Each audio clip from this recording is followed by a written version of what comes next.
My name is Manuel. I'm a answer correspondent here in Brussels. I cover foreign affairs, defense and security, NATO, and also disinformation. So my days are easy these days.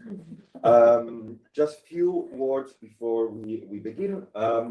We had an interview with the High Rep, Madame Kaya Kallas, recently, and she said something that is really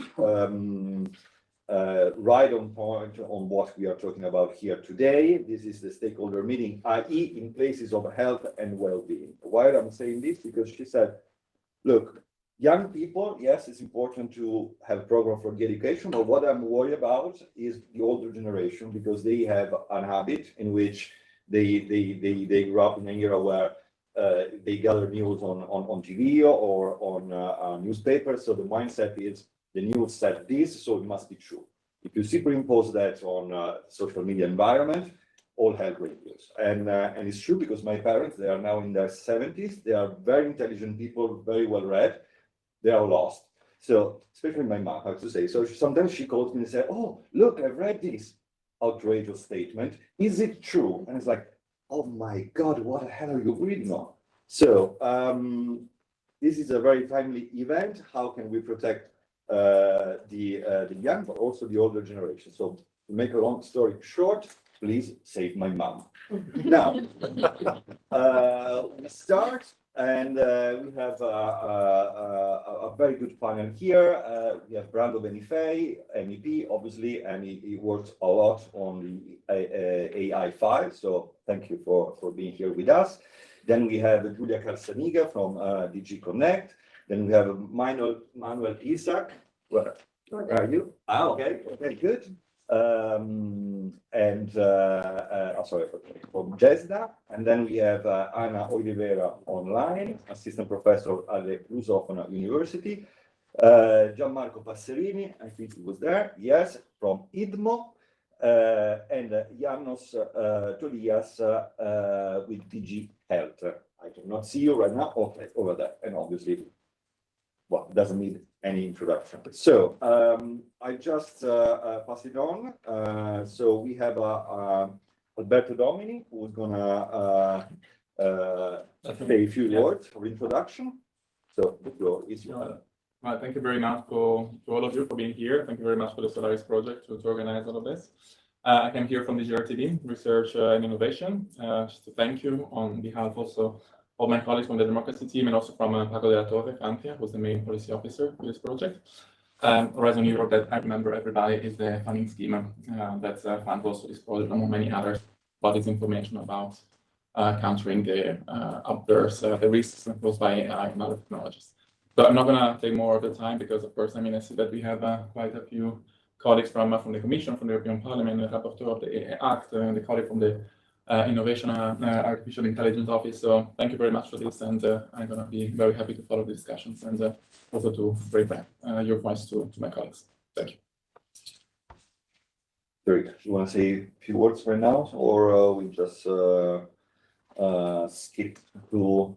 Okay, well, please, Dan. Thank you very much. Thank you for this opportunity. I'm sorry I can only give a brief contribution opening this stakeholder meeting. Unfortunately, I have parliamentary work ongoing, and in fact, we are in a very complex moment now due to what is happening all around us, including on the topics you deal with. That is, in fact, expanding, if I may say, expanding the capacity of building AI literacy to support our people to avoid what was just said, and that is my daily experience with people.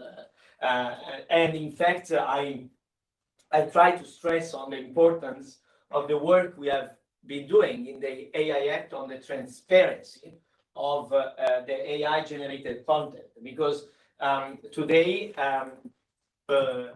considering that people can believe things you tell them they are false, at least give a transparency instrument to know that something is AI generated or manipulated. That the video where the Minister of Foreign Affairs or the Prime Minister of Italy is asking you to buy cryptocurrency is not real. But this is something which is not there at the moment. And in fact, we see increasingly more capability to deceive by being more sophisticated. So this is just one example on a topic where, in fact, the AI Act deals with, that builds a transparency framework that will need to be put in place, in fact, in just some months from now. So we will then see if it works, hopefully. But just to say that the literacy effort, I think, is crucial. And it's only partially EU level. You know that because we have limited competences on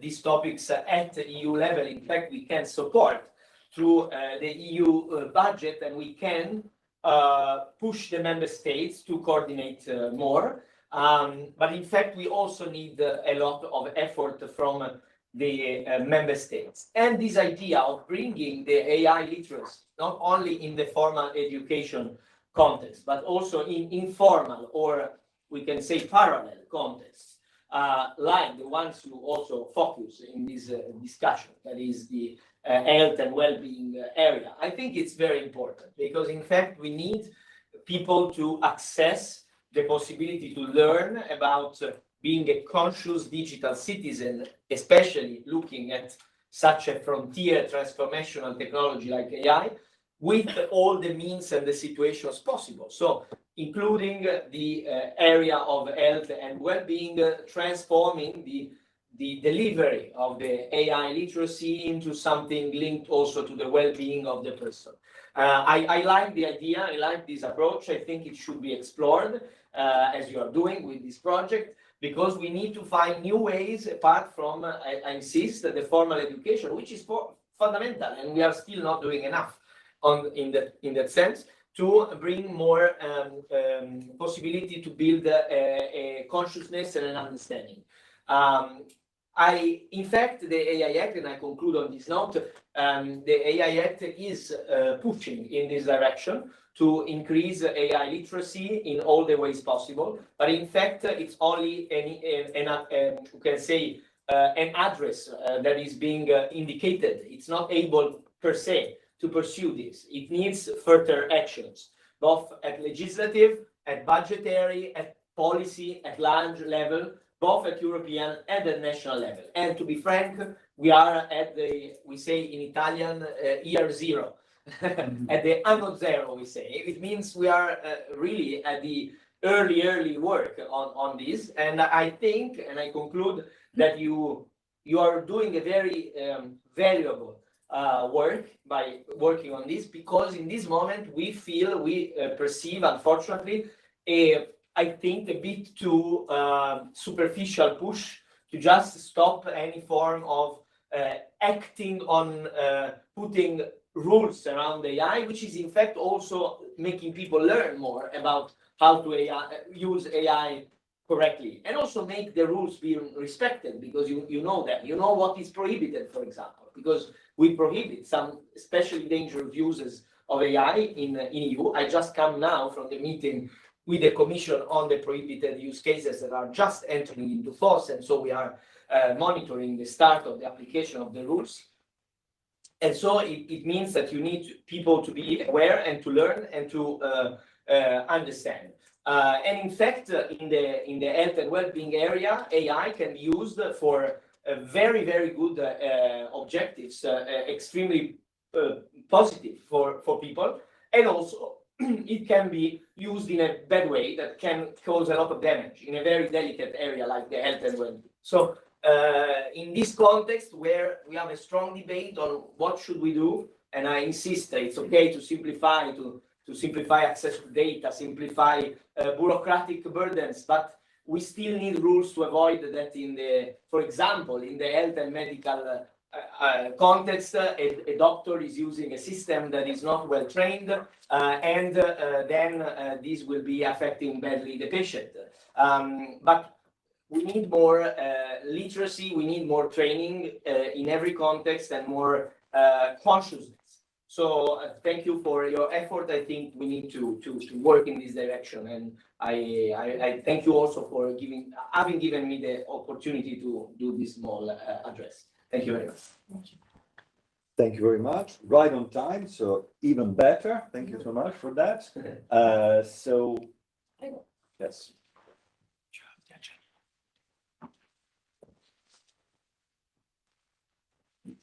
So, thank you very much, everyone, for being here. I'm really honored and privileged to present the work done within the project. I can't say how much I am indebted to my colleagues for helping me organizing this event, from the ANSA team to also Tommaso Tonello, who has done really a lot in keeping the contacts with all the panelists. My task here is to give you an idea of what the project is doing, and it's very nice to hear the words of Benifei supporting the very idea of the project. So I hope in my presentation I can give you some idea of what we have been doing so far and how the project lends itself towards questions of AI literacy. Let me start with only one quick word about the title itself: Strengthening Democratic Engagement Through Value-Based Generative Adversarial Networks. When we wrote the project 3 years ago, and when the project was funded about 2 years ago, these were still a niche, the only place where the deepfake could happen. By the time we were funded, this has literally exploded on our face. This is only one of the things that can generate the deep fakes. So our first challenge was to deal with this variety and also with this explosion, not just on social media, but on daily use of these technologies. In case you don't know, our consortium from Europe spans various countries, from Spain to the Netherlands, Italy, the East, and also an associate partner in the UK. But more than the geographical placing of the partners, I would like to mention our diversity in terms of expertise, from philosophy and ethics of technology, going to journalism and media, to anything in between that is relevant. And what I find particularly valuable in a project like this is the cooperation and the interaction between partners that are more technical in nature, such as Isidore McClark from Maribor, to those who instead have a more humanities background, such as the colleagues in LUMSA doing visual semiotics and ethics. I find this really an asset and an extremely strong point of the project, as something that I hope can be pursued further in future projects as well. We set 3 main objectives. I hope I can move this a bit, otherwise you don't see it. Probably not. Well, you will have to guess my third objective. Our first objective is to understand the technical and socio-political potential of generative AI. So we see we are already moving from guns to generative AI because it is really a spectrum. Second of all, we want to co-create options and regulatory innovation for the risk mitigations of this class of technologies. And we want to co-design value-based AI-generated outputs to enhance digital citizenship and democracy. Now, these second and third objective are really important and also intertwined. This is where the really core approach of the project is visible. We are not here to demonize the technologies. We are not here to say this is all bad. We are here to try and understand what are the risks, especially for democratic processes, but also what can they do for good in terms of democratic processes. And this is where we think the challenges are. You will hear way more about the first one, the understanding part, especially in the work of Isidore, and I will say also a bit in a moment. But let me begin with a primer of what we have been doing.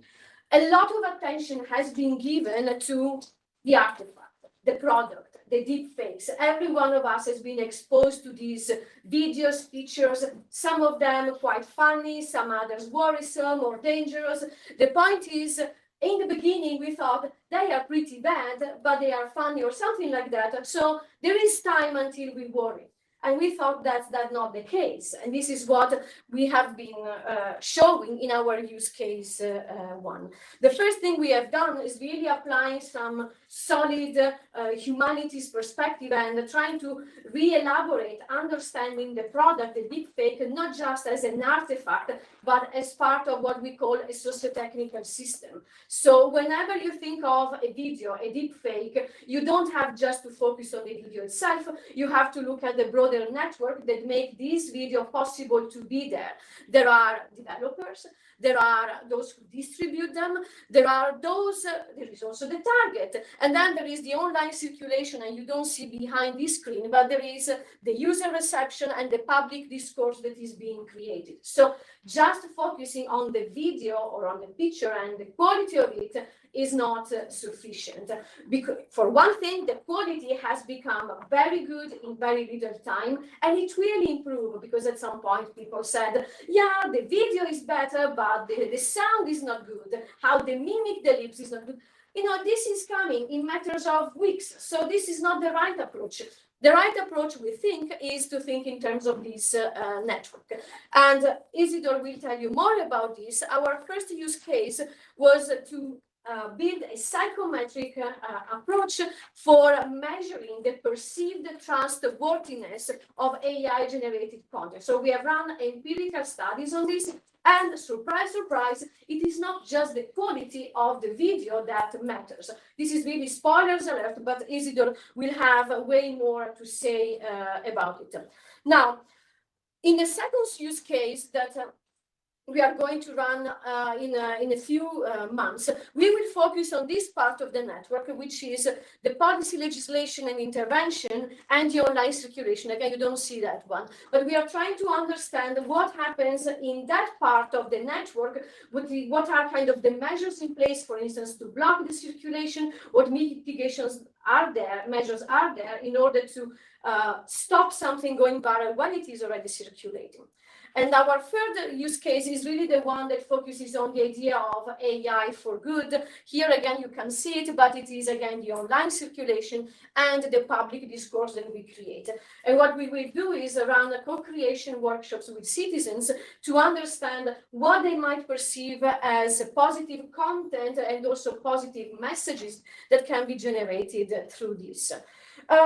Now, the AI literacy really fits in this part of the network where you have the circulation, the user reception, and also the public discourse that is created. And of course, there is a lot that's being done, especially in schools and in the obvious places where literacy is made. And we have an expert in the panel, Oliveira, who can tell a lot about these projects that are ongoing. And this is where the provocation here comes from the project. Say, what if we displace where the places where we do this AI literacy? So clearly it is connected with the idea that AI has an impact on well-being and health, but here the intuition is, what if we did the literacy action somewhere else? And this is what Tommaso Tonello will tell us more about it. I conclude. Today's meeting is really a panel to discuss, so to present further what the project has been doing, but also to converse with a number of stakeholders, and you can see how they come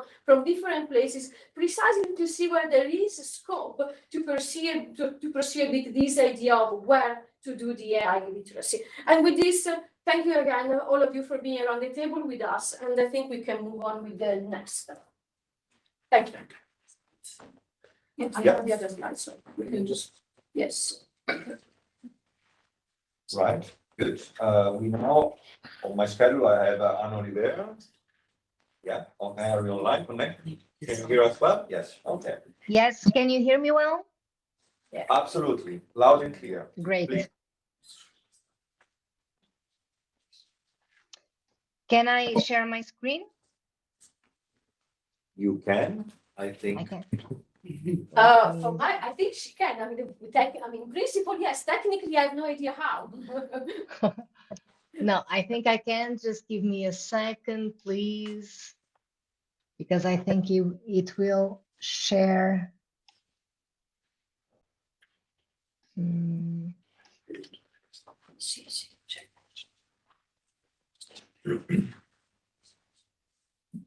You can see my screen, right? Absolutely, yes. Now it's good. Okay, great. Let's see if this works well. So first of all, I'd like to thank you very much, Federica and Solaris team, for the invitation to join you today and to share a bit of my experience in the field of media and information literacy, and mostly for the opportunity to contribute to this discussion and common reflection, which I think is the most important part of what is taking place today in this event. So before I start, I would like to situate ourselves and to reflect on the implications that this era in which we live has for young people. The focus of my presentation today will be young people, but as you will see along my presentation, I will also tackle some other relevant target groups that I believe should be considered when discussing about education and media literacy, and also AI literacy. And so if we think about what it means to be a child or a young person today, we realize that it is very different from what it was like to grow up in the 1980s or the 1990s, as it was my case. And Jonathan Haidt, he talks about an anxious generation. And if we think about it, there are several reasons that justify this idea of an anxious generation. Algorithms, they create information bubbles and can expose children and young people to harmful manipulative content. At the same time, young people, they have little knowledge of how algorithms really work, and they face some challenges regarding this. Social networks encourage social comparison, anxiety, and technology dependency. The personal data of these children and young people is being collected and used without them fully understanding what the purpose of these uses are, which leads to an increased state of vulnerability in online spaces. And AI is all around us and is unwittingly causing a growing dependency that could in the future limit critical skills and increase inequalities in access to quality education. And so for me, this last point is a crucial aspect. So how AI is molding and shaping our views and interactions in the world. AI is no longer just a tool, as we know. It actively shapes our perceptions, our choices, our behaviors on a daily basis. And from the content we consume to the way we interact with the world, AI-driven algorithms, they decide what we see, filtering information based on our past behaviors. And while this can create a sense of convenience, it affects our decisions as consumers, the way we engage with politics, and even how we form relationships. AI-powered systems in workplaces, education, and social platforms, they subtly guide our actions, often without us realizing it. And in this reality, education is a priority for AI literacy, as we mentioned before, as it equips individuals with the critical thinking skills needed to understand, to question, and to navigate AI-driven technologies in a responsible and ethical manner. And young people are one of the priority groups for AI literacy. They are the most active users of digital technologies, and they will shape the future of society. As AI increasingly influences education, social interactions, career paths, and political engagement, equipping this target group with the skills to critically assess and navigate these systems, it seems determinant to me. This is a demanding task, but asking questions is actually at the basis of defining strategies and actions that can help us. And I decided to bring you a set of questions that I have been delving into for the past years and that have been bothering me. Um, how do young people perceive the role of AI in curating their social media content? What do young people really know about how AI works? How do young people perceive diversity or the lack of diversity in the content they see online? And what role should schools, parents, and tech companies play in fostering media literacy? Oops, sorry. And so I decided to bring you examples and experiences from Portugal and Europe from a few projects that I have been engaged with in the past years. And the first one that I bring you is actually my PhD research. And so I'm going to take you back to the period between 2016 and 2021. And during my PhD research, we were starkly slowing to discuss AI and its future impacts. We paid a lot of attention to disinformation, to fake news, and also deepfakes, which was starting to raise concerns about their potential to manipulate public opinion and threaten privacy. And during this period, I conducted activities in formal education context in schools with students and teachers. And with teachers, it was mostly a critical exercise of looking at the curriculum of the disciplines that they were teaching and then understanding how they could include and explore media and information related topics. What became clear during this period was that although the technology existed, it wasn't always used. Teachers didn't always know how to integrate it in the classroom. They lacked specific indications in the curriculum. And students, they weren't always willing to look at digital tools as a tool for work rather than leisure. But more worryingly, it was often the case that teaching critical thinking and skills with regards to the consumption and dissemination of information didn't really appear to be a priority. Often it was just a choice made by the teacher of a particular subject or was a topic included in the school priorities, for example. More recently, I've been involved in this European project. It's called ASAP. It's an Erasmus Plus project. This project aims to promote the training or the capacity building of pre-adolescents in the use of digital tools and social networks in order to warn them of the dangers of abusive use and behavior through digital networks and also media. Once again, we have been working in formal education contexts. And from the desk research, the focus groups, the interviews, and the workshops, it is becoming clear that there is still a lot of work to do. In the countries engaged in this project, which are Italy, Portugal, Czech Republic, Slovenia, and Croatia, and among this target group, we were able to understand that social networks, AI tools, and online games, they contribute to disinformation, to emotional manipulation, and biased narratives, making it harder to manage privacy and spot harmful stereotypes. And once again, teachers, they lack tools, guidelines, specific instructions on how to deal with this topic. And in the few minutes that I have left, I'd like to bring you back to the Portuguese context for a bit and to talk briefly about some of the results of the UN Digital Project that has been running since 2022. It's a national funded project. And within this project, we have been studying the relationship between young people aged between 15 and 25 and their relationship with news and digital citizenship. And algorithms were one of the topics of interest in this project. We discussed this topic through interviews with people within this age range that I mentioned before.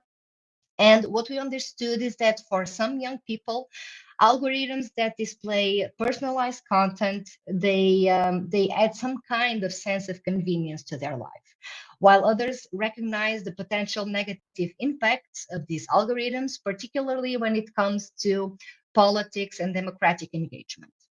Besides this, and although they are not experts, they often help older family members navigate digital complexities, an aspect that sheds some light in the relevance of intergenerational approaches to all of this. And as we move forward and towards the end of my intervention, I would like to stress that education must be at the heart of preparing young people for the digital age. Schools are unique places where we can equip students with the critical media literacy needed to navigate information, AI, and digital rights.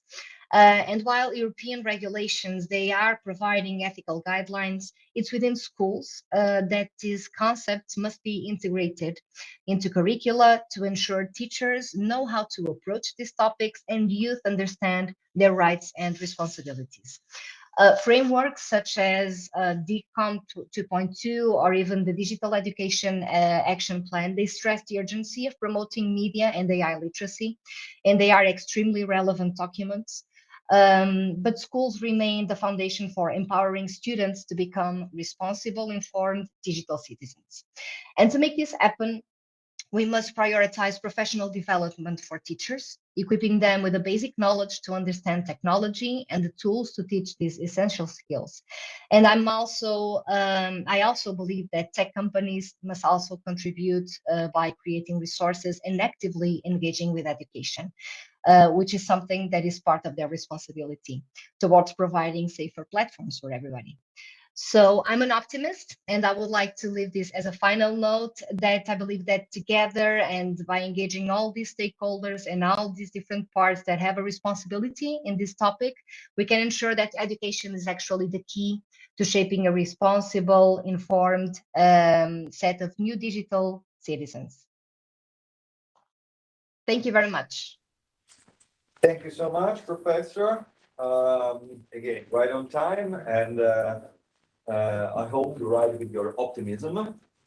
Now we come to the part where we have Solaris presentation from the team. So please, we have three. We're about to hear three. So please, the first one, have the floor. Okay, perfect. So everyone will be presenting the first real-world experiments that we did with Solaris. That is use case one. So just a bit of the background. So actually, generative AI. So we, as our coordinator said, we switched from the terminology of guns and deepfakes to generative AI. Why? Because deepfakes has a very negative connotation, and AI is not only bad; it can be also good. And guns are not the only technology anymore. So that's why we switched to that. And actually, generative AI can create a perception. So the negative impacts of AI can be that it can create the perception of widespread agreement on especially political issues, on scientific topics, on virtually everything. So imagine you have a lot of bots, a lot of models generating content. People will start engaging, and you can start persuading people that there is sort of an agreement among the European or world public of something which doesn't really exist. AI also has the capability, to start analyzing and establish voter profiles and start creating. So I'm focusing here mostly on the democracy and democratic processes because that is the topic of our project. It can start creating targeted campaigns as well. So whether it is good or not, that's another story. But AI can also help in education. It can create personalized materials. It was shown it can create, methods of teaching which are more aligned with the perception of each student. So it's both. AI can be used for good and AI can be used for bad. But actually, the problem is little is known how we actually perceive the AI-generated content. How do we know what is fake and what is not? As you will see in my results, with the technology today, you can virtually not distinguish that something was generated with AI. That's how good it is. And we have a saying in the technical world, only AI can actually recognize AI-generated content. And that is also, of course, worrying. So our focus was basically in use case one to explore how a single video exposure affects attitudes of climate change and immigration. So why these two topics? They're timeless. In Europe, they're timeless. They affect everyone. They are political, but they're not political in a negative way. So that's why we chose them. And it's also young population is more and more worried about climate change. So that's why we focused on these two topics. And what we tried to explore, so the first step was, as our coordinator mentioned, to create a scale to measure sort of perceived trustworthiness, where we explored, the domains of video authenticity, perception of trustworthiness, political alignment, and also attitude framing. So these were the main domains that are captured in the scale. And what we did next is we created an experiment.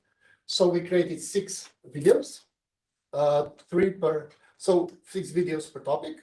We had one real video where speaker is speaking. Well, the speaker was recording, so we presented that. Then we created a very high quality AI content with both aligned with what the speaker is saying, with his beliefs, and with something that is completely opposite to the speaker's beliefs. And as a final one, we also have a low quality AI. So we wanted to see the impact of the video quality on the way how people will react to it. So what we asked, as you see here, we chose figures that are well known by intent so that everybody knows them. And we chose first English because it's the easiest way to get a lot of content on this. So we chose Greta Thunberg as really a representative of this issue of climate change, and the contrast, Donald Trump, which was publicly denying or on the other side. Then we also focused on immigration, where the two most known figures in Europe, we couldn't take a European speaker because we did not get enough material in English. So we choose the Canadian Prime Minister and Viktor Orban as a European representative on a completely different opinion on immigration as Justin Trudeau has. So we had both poles. That was the key thing. And what we did, people were randomly assigned to see a couple of those videos, and then we asked them simple questions. Do you think the video is real and why? If so, do you find the video trustworthy? Is the video aligned with your general political beliefs? And if it promotes positive or negative attitudes towards the specific issue observed. We also asked them if they would share this video. And the results are quite concerning. So these are the videos. The first one, I will just go slowly with it. It's a real video. So it's something that was recorded. Now, I'll focus on this one, which is the second one, which is AI generated. If you look at it, if you could listen to it, you would see it's almost real. Do you want to put the volume on? Might be. Have ever faced One moment. implementation of the plan. The main solution is climate change nonsense. It's all a big hoax. So it's three videos at the same time. So the point is, Today, young this one is actually people AI generated, are but sitting in front what- of the Swedish what parliament, she's saying is blocking completely intentional aligned with what she's saying in general, For decades, but it's high quality. activists and scientists have warned. So I know that it's fake because of some movements which are repetitive, Exploitation of but the I look planet. at this Yet our content all the time. politicians choose to So ignore it, imagine if you get prioritizing this short on your profits social over media, our future. whether it's true or not, it doesn't matter. Their You will actions immediately speak think about it's fine they are just by sacrificing looking at our it. well-being for greed, misleading us into the So then, then we have another one which is bad quality. And how dare you push this climate it's change so nonsense? it's completely It's all against her hoax. beliefs. So she's not saying what she would never say in her life. But you'll see the problem with There's the no results. scientific And it's a consensus. bad, It's all just fear it's really a bad mongering video, as manipulation. you see. We don't need to take drastic action and cripple our So this is the results that I'm now presenting. You will see it's not the quality of the video anymore. It's a lot of other things. So we need to approach it in a different way. And you will see that so far we only had UK participants because of the English, and we are finishing the study in Slovenia and Italy as the two other pilot sites. But we know that so we are in Europe, so the results won't be so much different. But the problem is that only 15% of videos were actually recognized correctly. And the low quality videos, more than 30% of them, actually half of them were recognized here as false. But in the high quality, only 30% of people could recognize that it was AI generated, regardless whether the content was aligned with what the speaker is saying or not. And even more concerning is the question of, would you share this content? So 33% of our participants expressed that they would share the high quality video.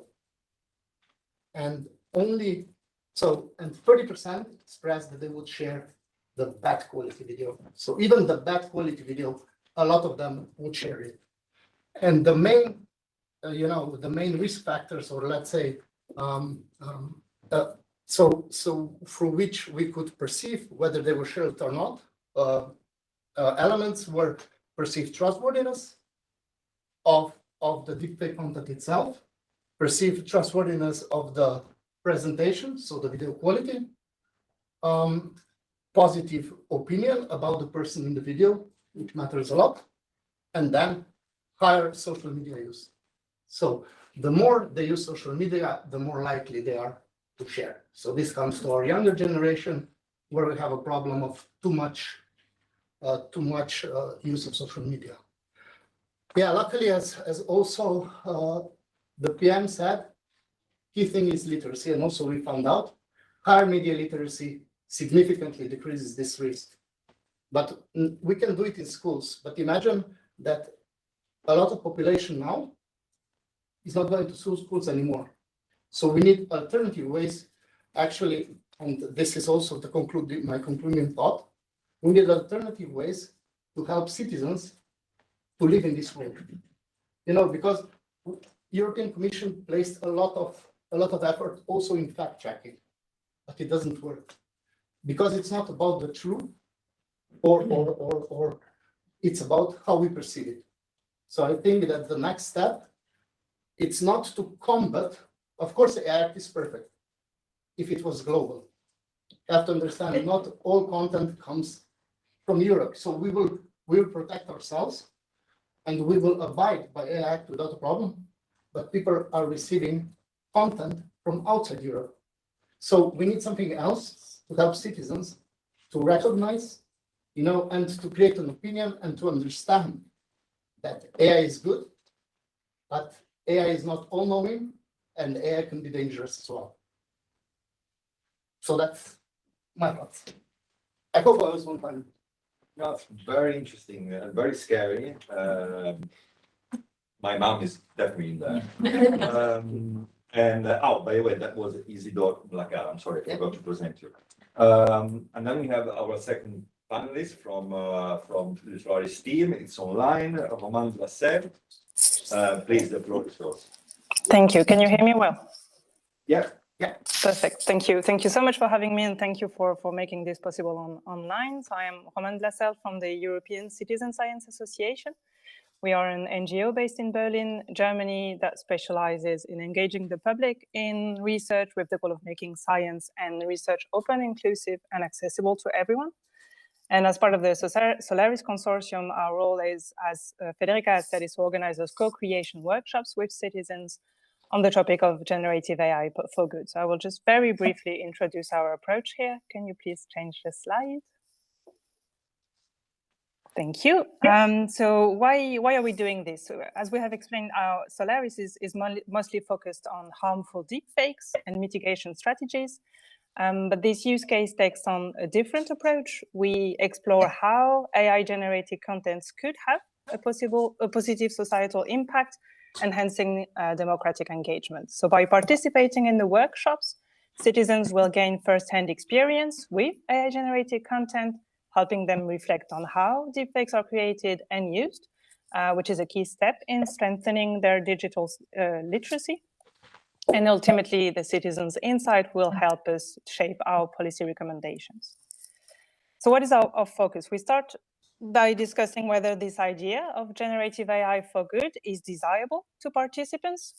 And rather than assuming what goods means, we explore key questions together, such as what defines good AI-generated content in terms of its messages, in terms of the social issues it addresses, in which contexts should those videos be used, what ethical implications should be considered.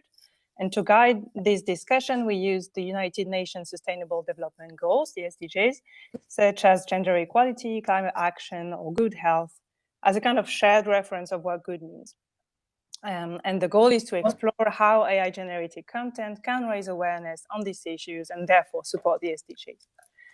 And once we have defined this framework, we explore how this AI-generated content should look.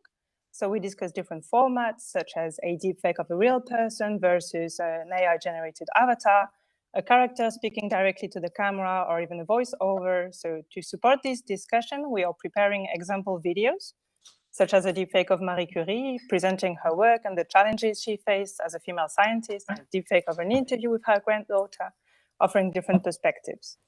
And the participants will assess which strategies and visual representations are the most effective, and their feedback will be analyzed through a semiotic study by our partners. In those workshops, we target non-experts, people who are not specialists in the field of AI and come from different educational and professional backgrounds all across the European Union. And since our workshops will take place online, we will engage with participants who already have basic digital literacy and who are also more likely to encounter those deepfakes in their daily lives. And by involving this diverse group, we ensure that we have different perspectives on AI, on literacy, and on digital engagement. We will soon launch an online call for participation, and we hope to host those workshops in the spring. There will be 3 sessions. And that's it. I think I just have one more slide, which is a thank you. So yes, this is what we plan on doing. I know many of you in this room are experts, so you're not mainly the target of these workshops, but we will greatly appreciate your help in spreading the word and reaching a diverse and broad audience. Thank you, and I hand back over to you. Thank you so much. Thank you for that. And then we have our last speaker from the Solaris team, Tommaso Tonello. Yes, thank you, Mattia. So, again, I'm Tommaso Tonello. I work as a research assistant in Solaris, and I will be giving Solaris input on AI literacy as a healthcare policy. So, well, some very necessary background. In recent years, we've been witnessing some tremendously rapid changes in the technology scenario, especially in information and communication technologies and in artificial intelligence systems. The concept of an AI race well depicts the sense of urgency on the side of industry to maintain a steady innovation output or to further increase it. Unfortunately, this technological change didn't see an equally large increase in awareness and understanding of these new technologies on the side of the public. So, from these several externalities, the most notorious is a bigger and bigger risk of disinformation, misinformation, and malinformation.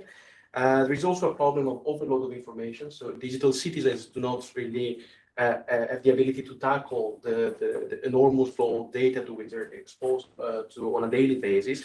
And finally, this is more of a societal projection of this overload of information. There is the problem of increasing the digital divide, meaning that people do not have equal opportunities to benefit from the new technology, new information. Hence, AI literacy represents a very timely and much needed tool to narrow this knowledge gap. Now, in framing our proposal, 2 important problems must be recalled, and which were actually already anticipated before by Benifei. Somehow, and also by our moderator, Mattia.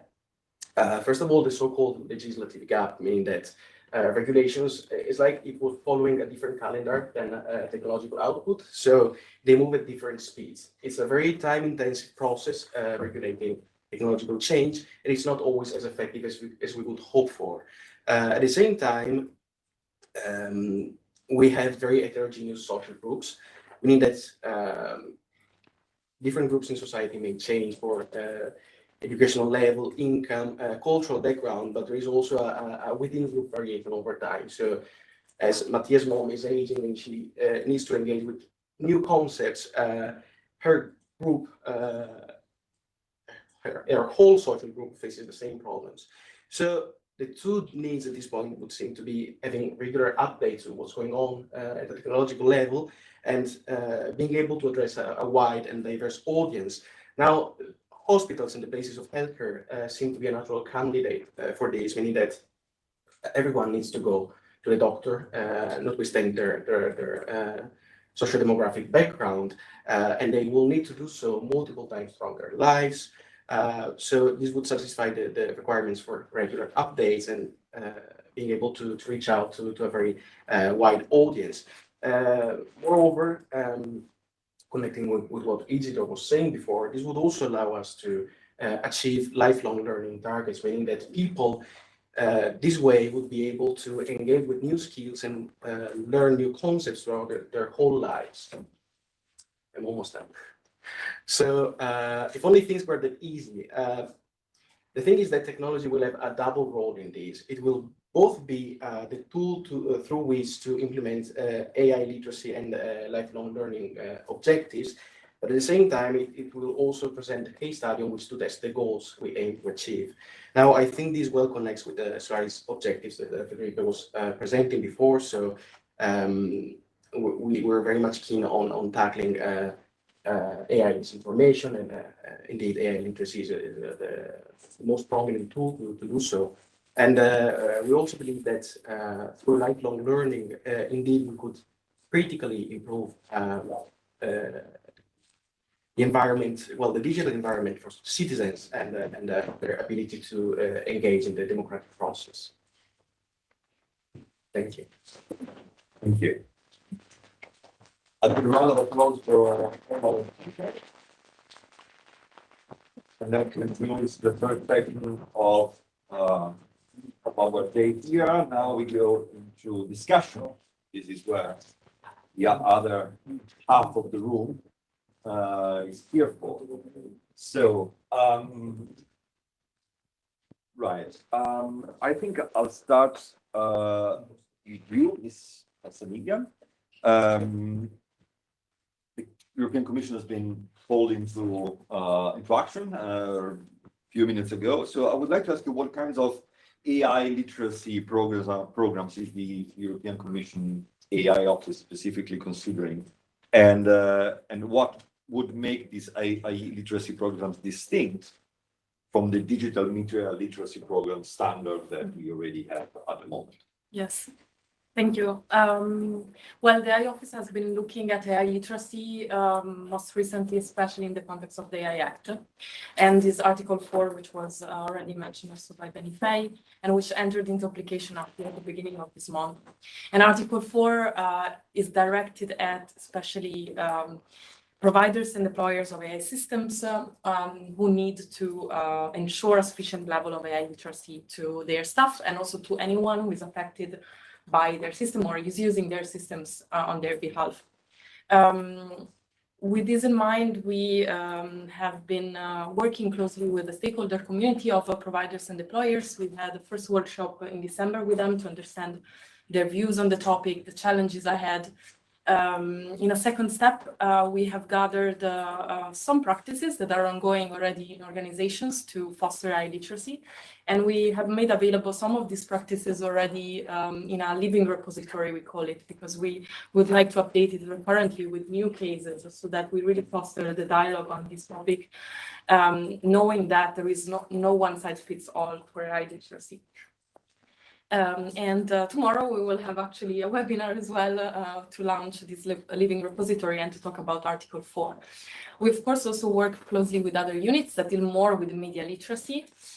So I see there are absolutely a lot of interlinks and connections because media could be indeed using AI-generated content. At the same and I think the important aspect that both need to tackle is critical thinking that we already mentioned. But I see AI literacy being even a bit broader, at least in the context of the AI Act, because it's not only relevant for let's say the end users affected by the solution, AI-driven solution, but also for those developing the solution or those interpreting the output then for the end users. So it's interconnected, but also somehow different. Thank you. Staying on the subject, Mr. Passerini, this one is for you. Can you share with us some example of successful participatory literacy initiatives that actively engage the communities, and especially how could similar approaches be adapted to promote understanding and responsible use of generative AI in this particular environment like that we just talked about? So thank you for the question. Thank you, Federica, for having me, and thank you all for being here today. Yes, I work in the Luz University in Rome, and we lead a project. It is a European project funded by the European Commission. We are part of the European Digital Media Literacy, Digital Network, sorry, and we are in charge of the Italian hub. So we cover with all the European Digital Media Network, all the member states of the European Union, and we lead the Italian one. And we build a similar consortium like Solaris one, because we put together fact checkers, because we have Pagella Politica and NewsGuard is an American one. And we also decide to put together university like Luis, ANSA, so you know very well, and also RAI, that is the public television, and TIM, that is the telecommunication one. And also in this second phase of the project, we decide to put inside our consortium a technological partner. This is Cyphergate. And we build a very successful campaign. The name is Pills Against Disinformation with RAI, and we reach 800 million of contacts in the public television. So also on what Isidore was saying before, we're trying to reach a different audience, because a lot of people, they are not on the social media, and they're not anymore in the schools. So we target people on the public television in this case. And with the Ministry of Education, we signed last week a memorandum of understanding, trying to put in the Italian school ecosystem the media educator figure. So we are trying to build this new figure just to help the teachers and the students on this topic regarding disinformation, misinformation, and also generative disinformation. Regarding how could similar approach be adopted to understanding in the healthcare ecosystem, I think that maybe it would be interesting to put together some interactive workshop, for example, and also session, and also engaging local communities and medical professionals, sorry, and put together all these different audiences to work together. Okay, thank you. Professor Oliveira, you want to jump in? You want to add something on this topic particularly? Yes, I can add some examples of projects that we have been conducting here in Portugal. Actually, 2 years ago, we did a mapping of initiatives that were developed at the national level within the scope of another European project, which was called Read Twice. The mapping is available online, and it was conducted in Portugal and then by our colleagues in Germany. And one of the things that we understood was that there was an interesting volume of projects that were developed with a focus on communities. So they were community-based projects developed and implemented together with the communities. And from the analysis that we conducted, we understood that this approach is helpful, and it creates a connection with the communities and the sense of urgency towards these matters. Some of them have high potential of replicability, and there have been some experiences at the Portuguese level with the set of projects that were identified. And besides that, I would like to add the experience of another European project. It's a SERV-funded project. The title is Empowering Europeans Against Disinformation. And once again, this project decided to implement a community-based approach. And one of the things that was conducted was launching a competition in specific locations of the countries that were engaged, in order for communities to develop projects that aim to build capacity within the communities to fight disinformation. So I believe that this community-based approach is also something to consider in order to avoid one-size-fits-all solutions to address these topics. Thank you. Thank you very much indeed. But as we heard, one of the problems is that the technology is getting better and better and better. So we might be in a situation where we are playing cat and mouse here. So, Mr. Isaac, I would like to ask you, how should AI literacy programs evolve to remain relevant as generative AI technologies continue to advance, and so the technological output is getting better, and so maybe difficult to recognize. Indeed. So, well, first of all, let me just thank Federica, Russo, and the whole Solaris team for the opportunity to speak on this panel. That's a genuine pleasure and an honor. So I'm Manuel Isaac from GESDA, Geneva Science and Diplomacy Anticipator, where we do science and technology anticipation for better diplomatic decision-making and action. So with regard to the evolution of AI literacy programs, so one kind of basic agreement, I believe, is that we need to kind of move from very basic static curriculum towards more adaptive learning framework, and that could be kind of prompted or guided by three main kind of aspects. So first, there's kind of a substantial need of a shift or upgrade, if you wish, from kind of purely technical teaching towards more like broader teaching that include ethical and social consideration based on critical thinking.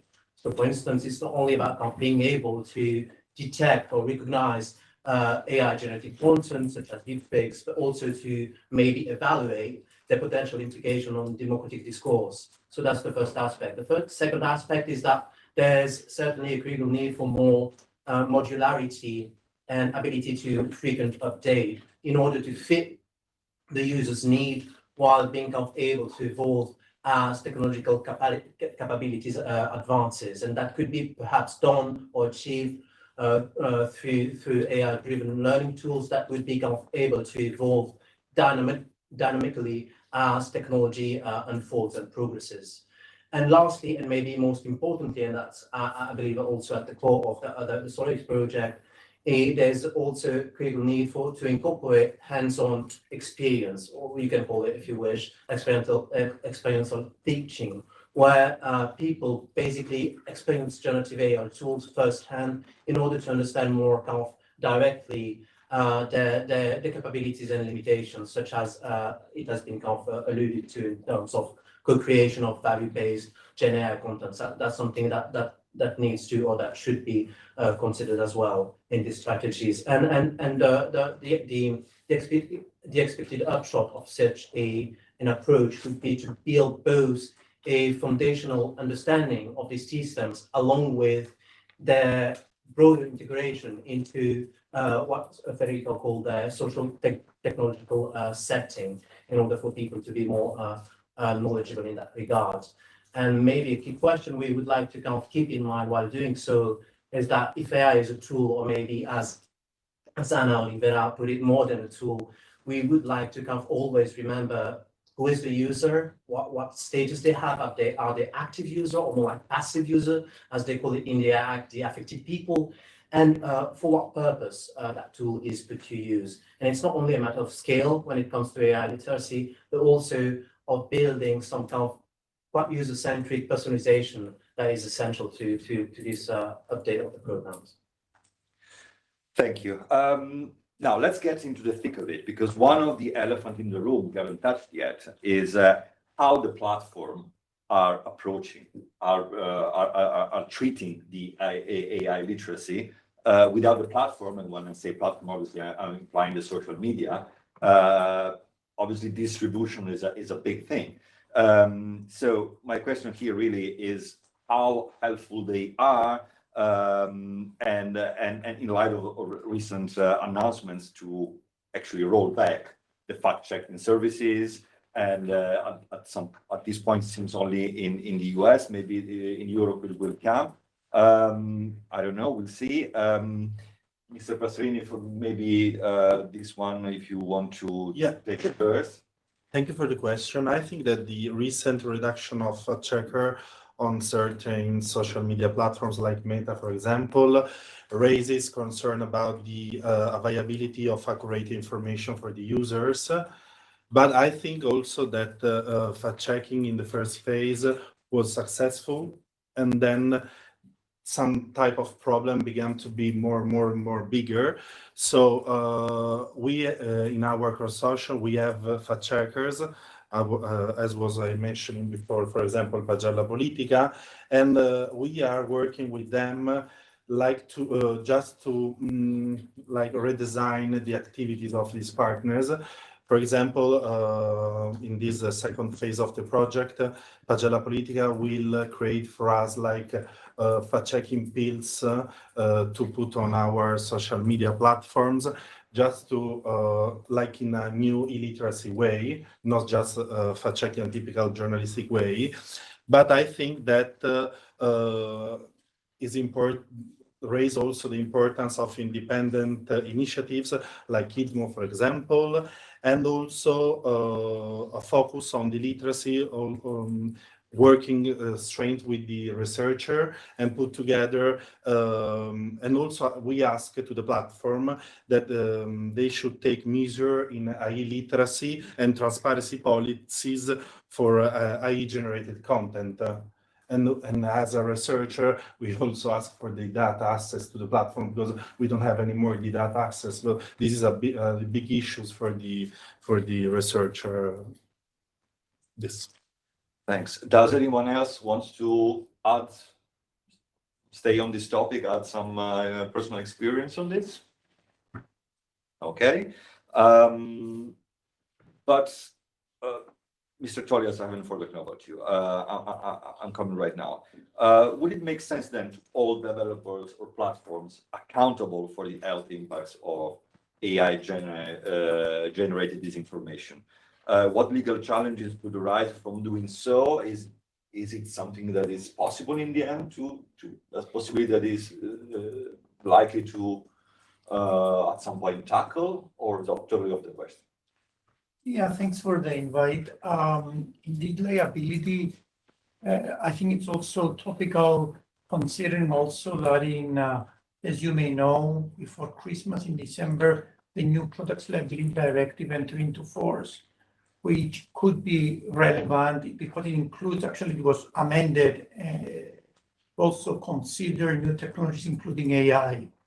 And maybe I did a scenario in this context, which I see and maybe you have in mind, is if there is, for example, a generative AI system or something, even machine learning system providing information maybe to someone, and then that someone suffers some damage out of that one, which could be, for example, even one might say, especially if we're talking about interacting with the system, it could be mental health, depression, anxiety, or even committing suicide, one might say. There is one case. No, yeah.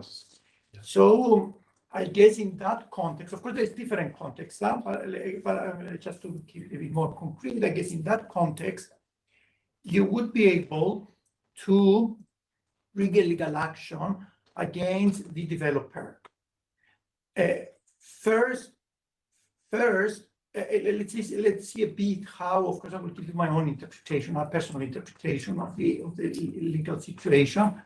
But in the new Products Liability Directive, it's clearly stated that because this would be a standalone software, because there is nothing like a robot carrying out an operation on someone and the robot killing someone, that's a bit clearer case in another context. Here we're talking about the information which leads you to commit suicide, let's say, because you engage with that machine in a peculiar way. So in that case, the Product Liability Directive, first of all, also, yeah, it treats standalone software falling within its scope, which is something now clearly provided now there. So it would come within scope. The second step you would have to do is to see whether the damage you are alleging is a compensable damage within the scope again. And again, the Product Liability Directive, as amended, includes also medically recognized harm to psychological health. Of course, that would be interpreted, but you can imagine that this mental health, depression, whatever, it might be considered as medically recognized harm to psychological health. So indeed, that would be ticking the box of, okay, you have a compensable damage. Now the question would be to show that this damage was caused by a defective product, because these are another two elements. Now you have to prove the defectiveness of the product and that this defect has caused this damage. And indeed now the question would arise, was the system defective? Of course, what do we mean by defect? By defect, despite that it doesn't mention expressly in the product liability directive, but getting explanations from, because it's similar actually to the US system, what I'm describing, they are, for example, they expressly say what we mean by defect, which could be, for example, the system malfunctioning. So it was saying stuff, or it was leading you to something that the developer did not intend the system to behave like that, or it was designed different, it was designed defectively. This is what you're alleging, because basically you are saying the developer is saying that's what I wanted the system to do, and you're saying that was a defective design. You shouldn't have designed it like this. Or the third category could be also, you should have warned me that the system might be leading me into this situation. So there were problematic warnings and I didn't know, so I was led, yeah. And some of the cases could be. Please, of course. Very interesting. But I think that hits the point about the intersection between artificial intelligence and products. Mm-hmm. And I think very much that artificial intelligence regulation has been based on the same philosophy. But it's not the same. I think that artificial intelligence systems are very, very different products. In the case you're thinking about, which is a very interesting case, I think that if you made the counterfactual, imagine that you had exactly the same case, exactly the same person with the same kind of depression, mm-hmm. who had consulted this system of artificial intelligence, but instead wouldn't have taken the decision to commit suicide, then the case would disappear, legally speaking. So I think that the counterfactual way of thinking here is super important, and that would kind of solve the problem, because clearly this system was not made for that particular purpose. Mm-hmm. But of course, as you have systems are very general in scope, you can use it for that. You can use it for, as in the case I think you are mentioning, to get advice on ways to commit suicide. Mm-hmm. You see my points? I mean, if in the other case you did exactly the same thing, but at the end you didn't take that decision, then it would be very hard for the tribunal, for a court, to put damages on that particular system or on that particular provider, or even there was no damage. Yeah. Yes. It would be very difficult to kind of prove that the system was defaultive. If there was no if you did not rely and there was no damage. Yes. Yes, indeed. Of course, I don't want to, as I said, it's my personal legal interpretations now, so not the commission one. So I'm just giving you personal opinions. But indeed, first, if there was no damage, then you wouldn't be actually fulfilling the first condition of being able to bring a legal action. Sure. Yeah, even if it was defective and there was no damage, then, yeah, you would meet, let's say, someone. My point is more general, is that here a kind of counterfactual way of thinking is super important. Mm-hmm. Mm-hmm. Of course, in the second case, it's obvious that there would be no damage because there was no damage. Yeah. The first one, yes. Yeah. But how to treat the first case in which there was damage? I think that the way to treat it is through a counterfactual way of thinking. Because if it could be shown that in exactly a similar case, someone took a different path, someone took the decision not to commit suicide, then the first case would disappear. So you mean the first case is the no damage? No, the first case is the damage one. Damage. Yes, yeah. Which is the problematic one. Yes. If you could prove that someone else in this exactly same situation took it exactly contrary decision, then the first case would disappear in legal terms, because it would be very difficult to show that the machine was defective. I think Okay. I'm What I gonna mean- stop you there, Yes. otherwise it's gonna. okay. Sorry. Yeah, it's gonna stay. But I like the passion here, so I would like to ignite even more dynamite on this. This is off script and just is something that popped into my mind. But when we have this conversation about legality and legal responsibility, it is possible to imagine extra measure for the underage group. Because after all, you know, we prohibit teens to drink alcohol or smoke cigarettes these days. So it's an extra measure to protect their health. So can we at some point imagine that through social media, we can try to protect the underage section? After all, when you are 18 or you are an adult, you can legally commit bad things to you. We don't have, we are adults anymore. And it's a social problem, but for the underage, we have an extra responsibility. So do you think that legally at some point it will be possible to have some safeguards specifically for that sector of society? Yeah, sure, you may have, because let's see exactly how how you might have these things. Maybe one has to also see a bit the interplay between liability frameworks and regulatory frameworks. So in this case, the AI Act, let's say, and the Products Liability Directive. But generally, in the US, it would be, or it could be medical devices, liability frameworks, or whatever. The regulatory frameworks, if it's in the healthcare, will be medical devices, AI Act, IVDR, and so on, already provide some obligations. And what you're saying, for example, through regulation, you could provide some provisions, saying, for example, this is now already in the AI Act, it says transparency and information provisions, and it says you have to provide blah, blah, blah, blah. In theory, you may have also, of course, even that, you may interpret it in a way which if you're creating something which is addressed to children, you have to provide the right interpretation, which will be more fit for children. I guess it's not one size fits all. So even within that framework, you may interpret it appropriately. However, in addition to your obligations, as you say, provide the information and so on, because the liability regimes do not only always come once the problem happens.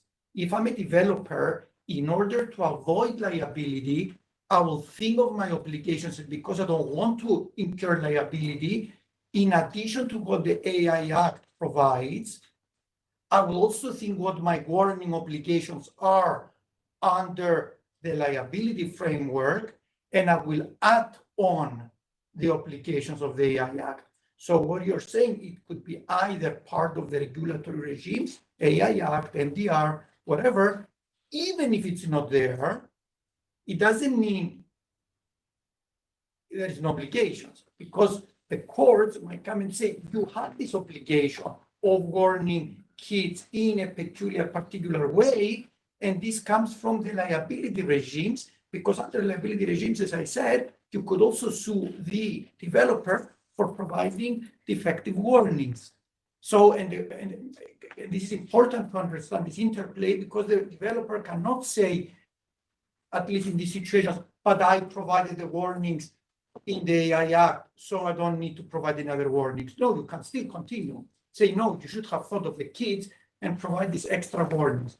So I think it will be also on a case-by-case maybe basis, and the developer has the obligations to be, and I guess these ones would be also developed through practice, through case law, maybe through what the courts provide interpretations to how we'll be understanding them, guidelines as to how you should be understanding, even if you are liability provisions, what type of warning you should be giving. Yeah, so it's all part of this. Good, fantastic. Yes, I want to save my mom, I want also to save my kids, so I'm expendable, Yeah. So good first round, let's do a second one. So again, I come back to you. So is the AI Office of the European Commission considering more radical or diverse methods for delivering this AI literacy program, and perhaps similarly to those that Solaris is proposing? And if so? Well, I have again to state that for the moment, the focus has been a lot on Article 4 and implementation in general of the AI Act. So in that context, I cannot really say that we implemented a creative way of doing so, but we have been involving stakeholders very much. And the proof of it was the workshop, but also this living repository, because the living repository contains also examples that go a bit into the direction of what was presented also by the colleagues based in Berlin. So there was a case, for instance, also from a German-based company using generative AI to showcase to different companies or to their own employees or potential clients how these work and what are the risks and the benefits of generative AI. Having said that, we are not imposing specific trainings or specific definitions and strict standards when it comes to this Article 4, because we see it as really not one size fits all. So we're trying to have a flexible approach with respect to AI literacy. And going forward, I think we will continue in this supporting rather dialogue, rather exchange on practices, potentially having also maybe a forum of discussion for anyone interested in the topic. Beyond Article 4, I cannot unfortunately say much because I think some aspects are still being discussed, but it was already announced during the AI Action Summit that we plan to have AI Skills Academy, and this AI Skills Academy will target mostly maybe advanced skills, but it will also play a very important role for training anyone who would like to be reskilled, upskilled, and there will be also dissemination part most probably. So this might contribute also to AI literacy more generally. Thank you. Ask a quickly follow-up question if Of course, of course. because I can't pull it up right now, but I was just also wondering whether you work very closely with education and culture, and maybe also whether the project has engaged with the DG, because I know that under the Digital Education Action Plan, I think, which is for 7 years that they set up, there is a specific component on media literacy, but also now on AI literacy, providing really concrete guidance for different stakeholders and so on. So this is me. I was just wondering whether the AI office. We work closely with colleagues in EAC, the Digital Education Unit. So I'm aware also of DigComp potential revision and also other aspects related to the use, for instance, of generative AI or AI in general in vocational training. I think it's very good, and you have seen probably the working program of the Commission. So there are some actions that also will foster AI literacy and digital literacy more generally coming from the issue. So we try to work closely. Yeah, absolutely. I'm happy today to have known a new project. I wasn't completely aware of what you're doing, so this was really interesting. Maybe there will be possibilities to cooperate. Who knows? Wow, we made things real. Now I come to you, Professor Oliveira, online. Beyond digital literacy, can you give some more suggestion? How can the AI office ensure that AI literacy is accessible and actionable for everyone, especially for vulnerable or marginalized groups who are at a greater risks of being affected by AI-driven disinformation? Some sector of society maybe is more vulnerable than others. Yes, some sectors of the society are definitely more vulnerable, and luckily we have been doing some projects with vulnerable communities, older people, institutionalized young people, and other people from different sectors of the society. And I would like once again to go back to this idea of community-led projects and approaches, because it is really relevant to understand the needs of these particular groups of the society. I would say that inclusivity, this idea of community-centered, is also fundamental, and accessibility should be considered in terms of the approaches and the programs that are developed. For example, one thing that we have been experimenting is using community media to approach specific groups to address issues, in this case related to disinformation. But we believe that in topics related to AI, it would also be interesting. I can also tell you that in Portugal, we have an annual competition that engages students between the ages of 10 and 16, if I'm not mistaken. And it's a media literacy competition, national. And every year we have a different topic, and this year the topic is AI and the impact that AI is having in their lives, not only as students but also as citizens. And I'm really really excited to see what kind of works will be done in schools and in after school care and this context with this target group, which is also a priority, as I mentioned in my presentation. And that is then that is also an important aspect that I would like to stress, which is the importance of producing relatable materials to approach this topic with these target groups. Storytelling is a way of doing it, but also co-creation is another way of doing it. And so I think that this could be my contribution to this question. So thank you. Thank you. But I'll stay with you for a second. Yeah. Let's dig deeper. Now, I want to I'll get to a point of granularity that is almost perverse, but could then IE literacy programs inadvertently widen the digital divide by privileging those who already have more resources and access? You know what I'm coming from. How can this be avoided? Yes, and bringing you once again the example of my experience. As you understand, I've been working with schools very closely, and I work with public and private schools. And if we go there, we can see a huge gap in the Portuguese context regarding the way that these topics are being approached in these two different kinds of schools. And I'm not saying that kids that go to private schools are more expert. That's not the thing, but they at least have a different access to this kind of topics and the technologies and all that. And yes, so I think that they can also, if these actions they aren't designed properly and with inclusivity in mind, they can force these existing inequalities between those that are already digitally equipped and those that have freedom to access to all of this, and those who don't. As easy as that. If you ask me for solutions, that's a difficult question. That's a challenge, and that is what we are trying here to discuss, really. But I would say that, for example, low cost and free access materials for the different target groups is fundamental.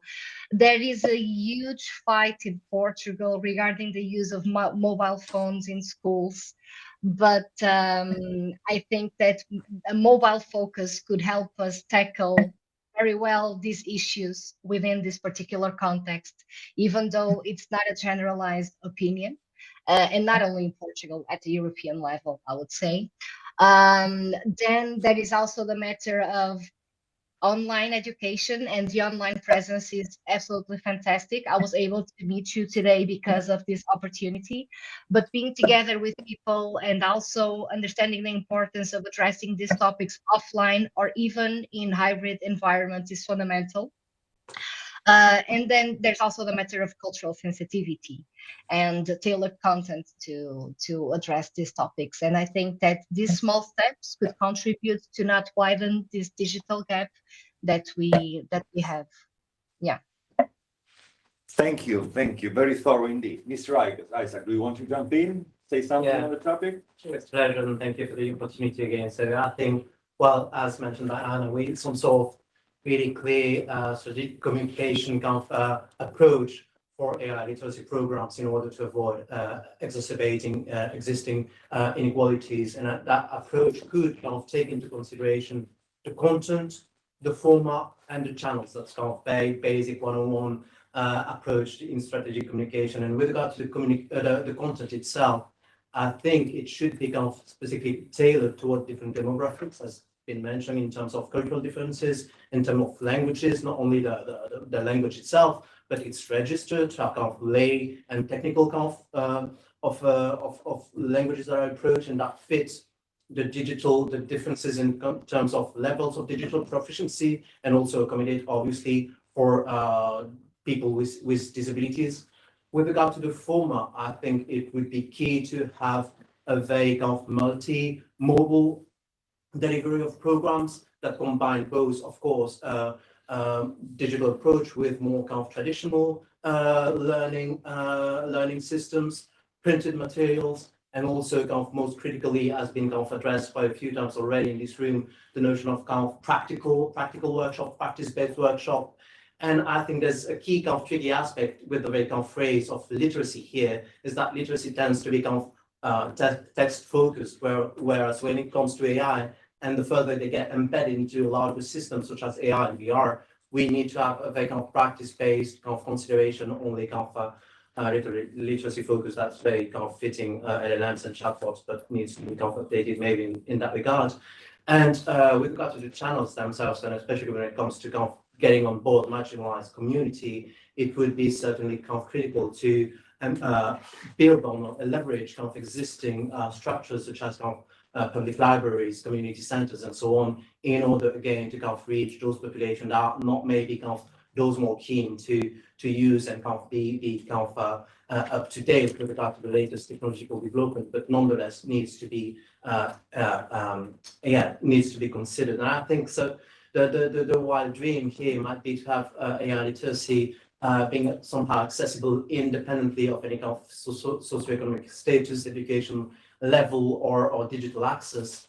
But the question, I think, here would also kind of remain, so what are the incentives for kind of bringing in those marginalized communities, and eventually also who might be responsible of bringing them in? And I guess that in that regard, while making AI literacy a fundamental right is a critical step in that process, with kind of public literacy for being kind of a key part of also kind of business social responsibility as well, and that would be maybe a critical aspect. Okay, may I follow up?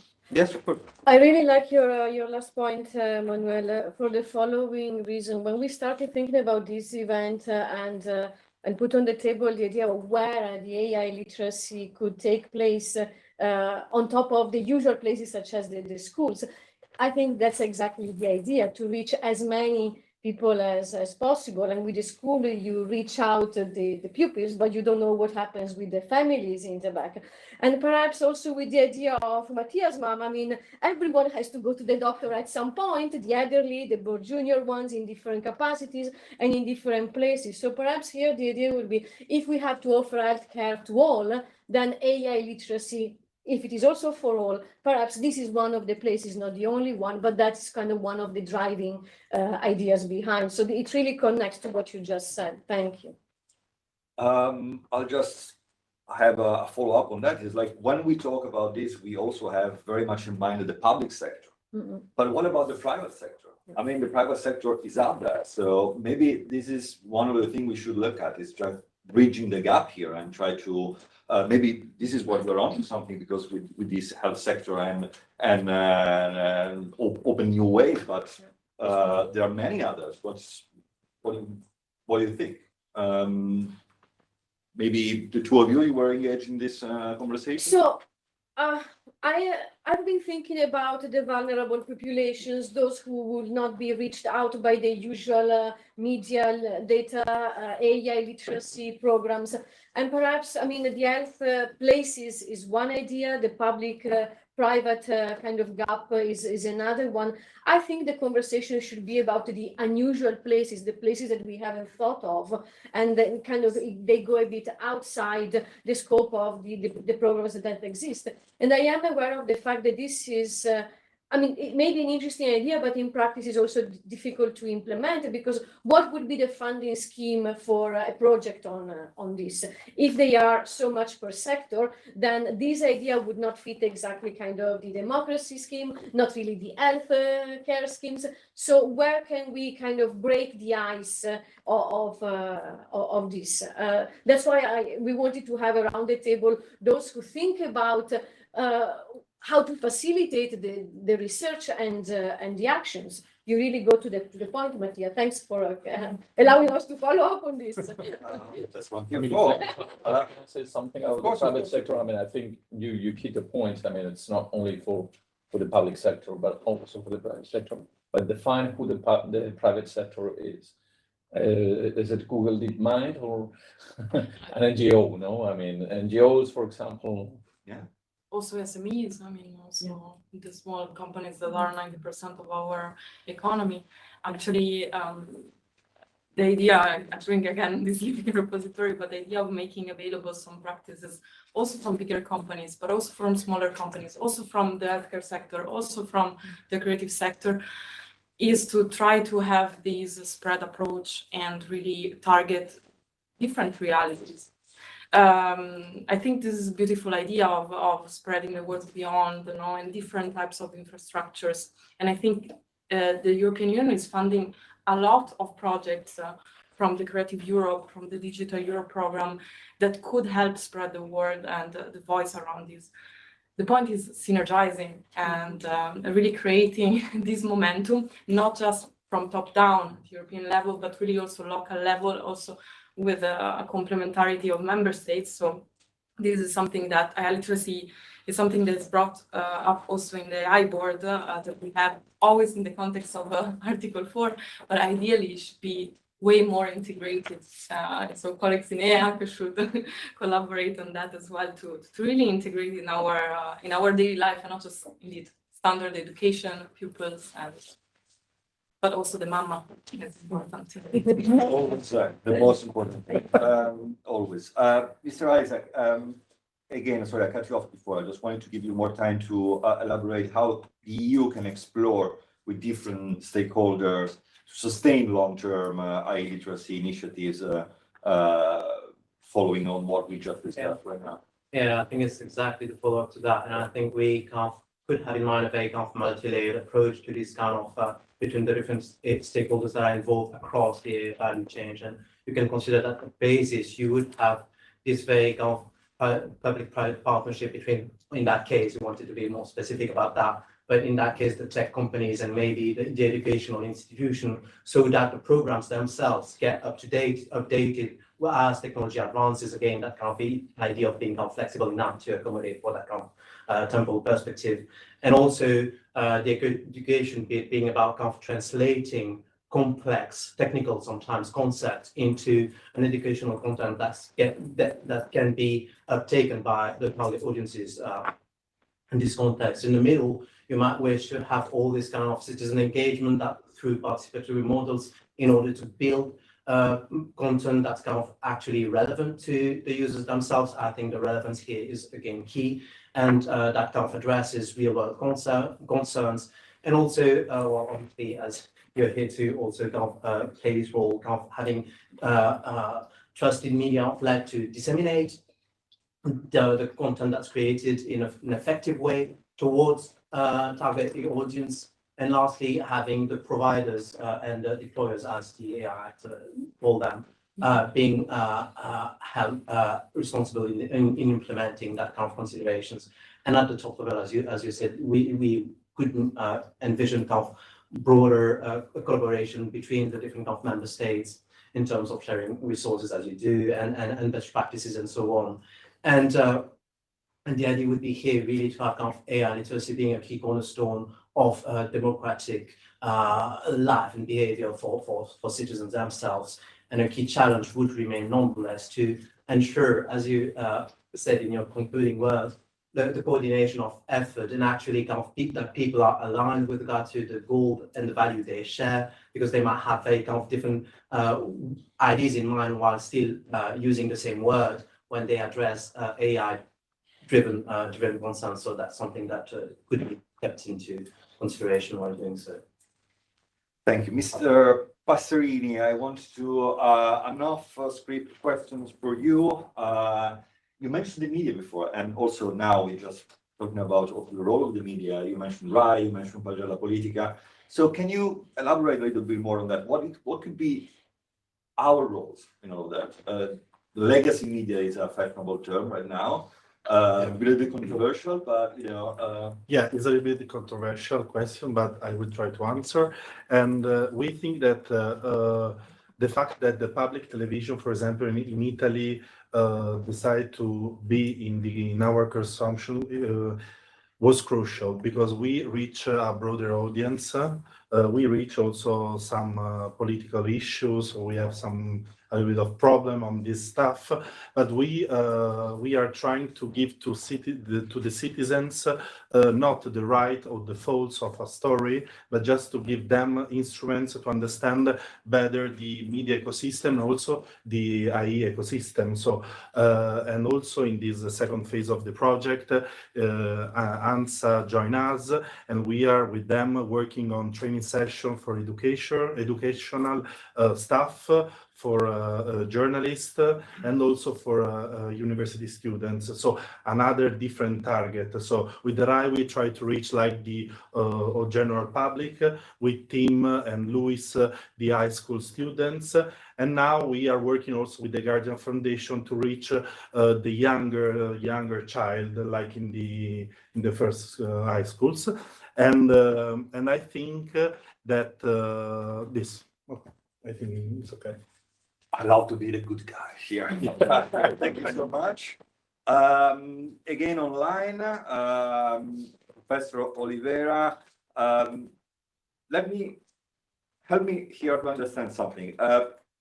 Are there metrics, instruments that can be used to evaluate what we are talking about here, to the success of these programs, literacy, wherever they are, so that we understand if we are actually reaching the targets, if there are improvements, is, moms and sons and are not left out alone in this.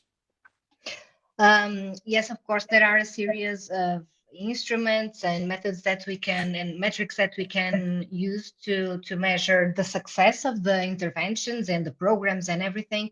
Of course, they need to be appropriate to the programs, to the interventions and everything, as you know. There are scales that we can adapt, existing scales, validated scales that we can adapt. We can implement pre and post assessments, for example, which can be good to understand if there was skill development, attitudinal changes towards a certain topic, perception changes also regarding topics. This can be useful in terms when we are talking about developing competencies, for example. We can also try and assess knowledge retention. So when we deliver a workshop or something like that, we can reach out to the participants 1 day, 2 days after the intervention to understand what knowledge were they able to retain after the activity. We can also measure metrics related to participant engagement, which is really interesting also. So how many people attended, how was participation. And one of the things that is fundamental when we are developing materials, I would say, is collecting feedback from participants. That is also a metric that you can measure, not only if they enjoyed or not, but also trying and collect more insights from them in order to improve the materials, the workshops that we are developing. Yes, I would say that. Good. Anyone else want to give us a little bit more clarity on this amongst the panelists? Don't be shy, you're doing good. Come on.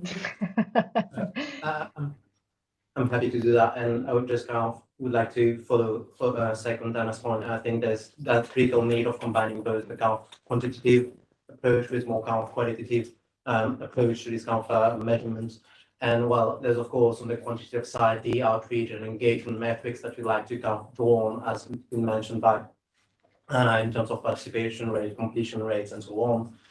And in terms of also assessment with regard to the knowledge content that's being provided or transmitted, to check whether it's being properly acquired in terms of, for instance, deepfake detections, again, to have this check after the training has been provided, but also on the more qualitative side, as been presented by Isidore earlier in the session. There's this aspect to it, and it's maybe where the rubber hits the road, right? We would like to achieve, in a sense, some behavioral changes in the way in which people have their kind of own digital habits realizing. And so you would like to maybe conduct surveys and focus groups to track change in the way they conduct with regard to their interaction with AI systems and with AI models in terms of whether they check and they fact check the news they get in terms of the has been done, the spread of deepfakes and so on.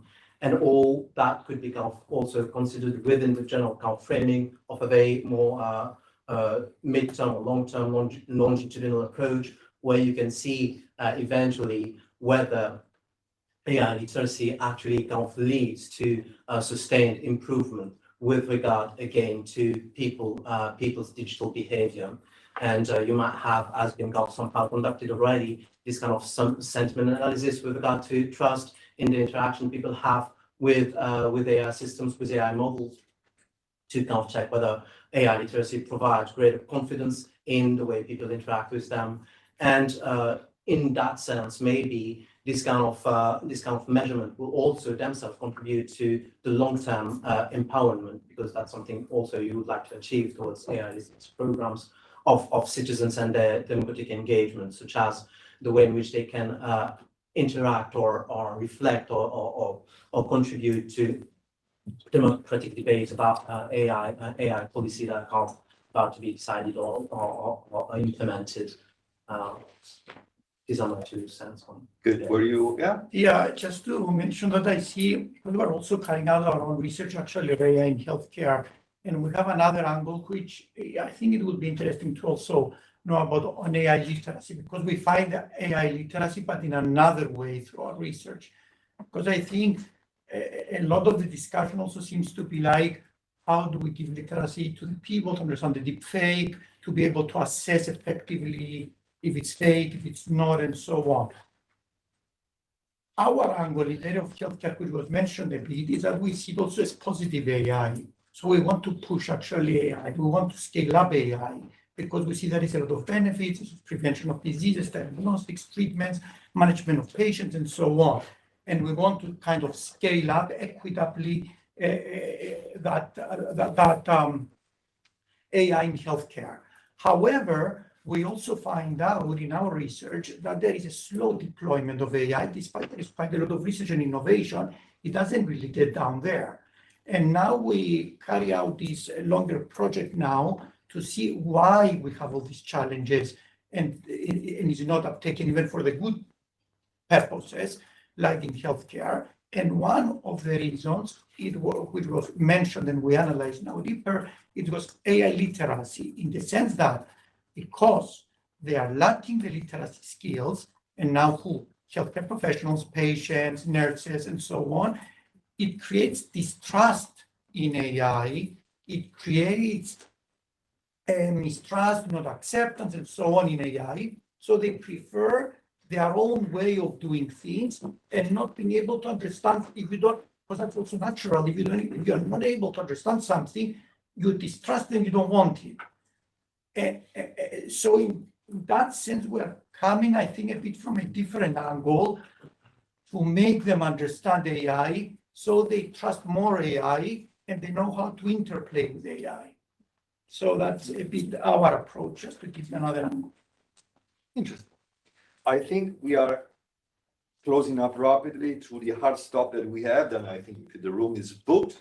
Federica, you want to say a few words to wrap things up? Yeah, I just want to say that this has been a very interesting conversation touching upon the topic that we really wanted to put on the table, the literacy, but also expanding. One thing that I would like to mention is the following. The Solaris project is really about deepfakes and audiovisual content generated by AI. And this has been a conscious choice because we can't do everything at once. I mean, really impossible. But, just around the corner, we have AI generating the text and everything else that AI is. And I think your example of AI in healthcare is an excellent case of where else we need more literacy related to healthcare and a different level. So I think here we are only scratching the surface of what is really the big stakes for us ahead. I would like just to say that I'm really pleased that we managed to have the meeting here. That is very symbolic that we are in the European Parliament. For this, I would really like to thank the ANSA team for making this possible, not just for the logistic, but also for the moderation. Thank you, Mattia. I would like to thank especially Tommaso for all the assistance in setting up the event. And I hope you can extend the ANSA team the thanks to the MEP office of Benifei for supporting us in this. Clearly, all the panelists online and in presence, your time and engagement is really valued. We on purpose wanted to have different people around the table because this requires really having different perspectives. I would like to really to thank the support of our funders. On all fronts, you have been with us a few times for project meetings, but this was really a special one. So thank you for being with us on site. And yeah, so I think this should be it pretty much, Mattia, if you can. Absolutely, absolutely. Thank you so much. It's been a pleasure. ANSA claim has always been, in Italian it is se una notizia è un'ANSA, if it's news is ANSA. So we are here to serve and protect. Thank you. Thank you very much. And if you have time for a drink, Solaris invites you just outside the parliament.